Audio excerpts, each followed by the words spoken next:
TVZ, shut up! Weather bulletin.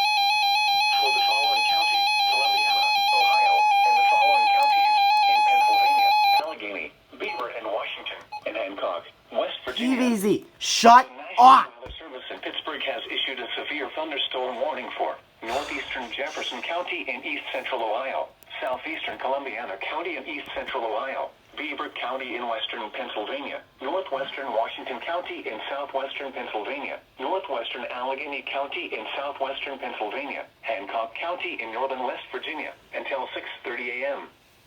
At 5:46 a.m., a severe thunderstorm was located over New Cumberland, or near Wellsville, moving northeast at 35 miles per hour.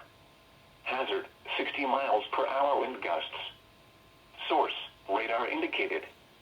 Impact, expects damage to trees and power lines, resulting in some power outages. Locations impacted include Whitton, Franklin Park, East Liverpool, Aliquippa, Beaver Falls, Monaca, Wellsville, Economy, Ambridge, New Brighton, Toronto, and Beaver. For your protection, move to an interior room on the lowest floor of a building. Please report severe weather by calling 412-262-1988, posting to the National Weather Service Pittsburgh Facebook page, or using Twitter at NWS Pittsburgh.